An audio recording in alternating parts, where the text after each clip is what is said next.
नमस्कार साथियों, स्वागत है आपका टेट सीरीज नवलगढ़ की अपनी बैंकिंग क्लास में। आज की अपनी ये तीसरी क्लास है और अपन ने आज की इस क्लास का टॉपिक रखा है इंडेमनिटी। तो साथियों चलते हैं इंडेमनिटी के बारे में अपन और भी जन करेंगे।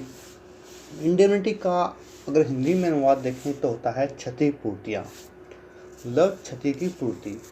पर इंग्लिश में इसको ऐसे डिफाइन करते हैं टू सेव फ्रॉम लॉसेस, मतलब नुकसान की भरपाई। और इसका वर्णन जो है वो section 124 of Indian contract act 1872 में दिया गया है। कई बार एग्जाम में ये पूछा जाता है साथियों कि कौन से कॉन्ट्रैक्ट के तहत इंडेमनिटी को डिफाइन किया गया है, तो अपने को ध्यान रखना है section 124 of Indian contract act. इसके साथ ही हम इसको समझेंगे साथियों, जैसे कि इसमें दो पार्टी होती हैं ए और बी। ए एक कॉन्ट्रैक्ट तैयार करता है बी के लिए, तो बी को कॉन्ट्रैक्ट तैयार करके देगा कि सी जो उसका दोस्त है या उसका कोई जानकार है वो बी से लेन देन करेगा।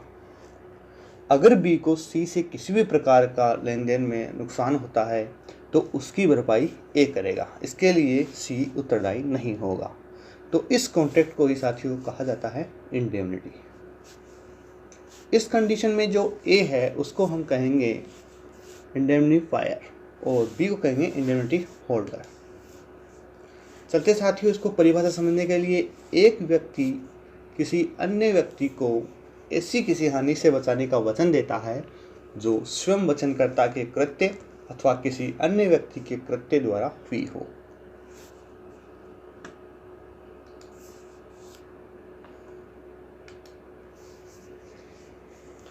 तो ए बी को वचन देता है कि सी द्वारा बी को किसी भी हानि के लिए वह उत्तरदायी होगा। तो यहाँ पर पार्टी होगी साथियों ए और बी। सी को यहाँ कोई लेन देन नहीं है, केवल ए और बी के बीच में कॉन्ट्रैक्ट किया जाएगा। सी के लिए ए उत्तरदायी होगा। अब जो है अपन इसमें डिफरेंस देखेंगे साथियों कि इंडेमनिटी और गारंटी में क्या क्या डिफरेंस है। इंडेमनिटी में जो नंबर ऑफ पार्टीज होती है वो दो होती है, एक तो होता है इंडेमनीफायर, दूसरा होता है इंडेमनीफाइड। इंडेमनीफाइड को ही इंडेमनिटी होल्डर कहा जाता है। जबकि गारंटी में तीन पार्टी होती है, डेटर, क्रेडिटर और गारंटी। दूसरा जो डिफरेंस है वो होता है कॉन्टीजेंट रिस्क। इंडेमनिटी में जो रिस्क होता है वो अनिश्चित होता है, जबकि गारंटी में निरंतर और सतत होता है। नेचर ऑफ लायबिलिटी की यहाँ पे बात करें साथियों तो इसमें तुरंत क्षतिपूर्ति करता है। कौन करता है? इंडेमनीफायर। मतलब ए जो यहाँ पे इंडेमनीफायर है वो अगर बी द्वारा डिमांड किया जाता है कि उसको सी से किसी प्रकार की लॉस हुआ है तो उसकी क्षतिपूर्ति ए तुरंत कर देगा। इस प्रकार नेचर ऑफ लायबिलिटी यहाँ पे तुरंत हो जाती है। जबकि गारंटी में होता है साथियों वो सेकेंडरी होता है।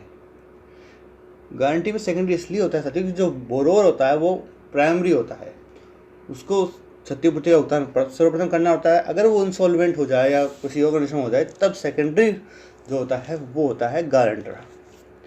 तीसरा हम यहाँ पे पढ़ेंगे लास्ट जो अपना है पर्पज ऑफ कॉन्ट्रैक्ट। इंडेमनिटी बनाने का जो पर्पज है साथियों वो अपना है रीइंबर्समेंट ऑफ लॉसेस,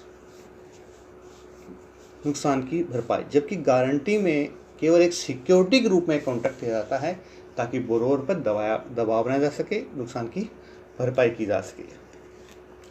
अब साथियों हम पढ़ेंगे यूजेज ऑफ इंडेमनिटी, जिसमें पहला आता है लॉस ऑफ डिमांड ड्राफ्ट। अगर डीडी खो जाए तो बैंक आपसे एक कॉन्ट्रैक्ट तैयार कर सकता है, उसको हम इंडेमनिटी कहते हैं। और ट्रेवलर्स चेक में भी इंडेमनिटी बनाई जा सकती है। अगर एफडीआर डुप्लीकेट इश्यू कर रहा है बैंक तब भी इंडेमनिटी ली जा सकती है। साथ ही ये डेथ क्लेम में भी आजकल इंडेमनिटी का प्रश्न चल गया है, इंडेमनिटी वहाँ पर भी ली जाती है। अब देखते हैं साथियों इसमें जो टॉपिक में जो क्वेश्चन कहाँ से उठते हैं वो भी अपन इसमें साथ में अध्ययन करेंगे। इसमें मेन क्वेश्चन जो उठता है वो होता है पार्टी इन इंडेमनिटी में कितनी होती हैं। ज़्यादातर क्वेश्चन ऐसा ही आता है क्योंकि यह भ्रमित करने के लिए होता है कि शायद तीन पार्टियाँ इसमें होती हो, लेकिन साथियों अपने को ध्यान रखना है केवल ए और बी ही यहाँ पर पार्टी के रूप में गिने जाएंगे। सी को यहाँ पर नहीं गिना जाएगा क्योंकि कॉन्ट्रैक्ट ए और बी के बीच में ही रहेगा। और इंडेमनीफायर कौन होता है, इंडेमनीफाइड कौन होता है, ये भी आपको ध्यान होना चाहिए। इसके बारे में परिभाषा से ऑप्शन के रूप में ये दिए जा सकते हैं। तो धन्यवाद साथियों आपका ये टॉपिक देखने के लिए। हमने इस टॉपिक को आज जाना, ये गारंटी से काफ़ी मिलता जुलता था लेकिन कुछ एक पॉइंट्स पे ये अलग होता है, तो इसका भी अपने को अध्ययन करना ज़रूरी है। कमेंट्स में हमें आप ज़रूर बताएं।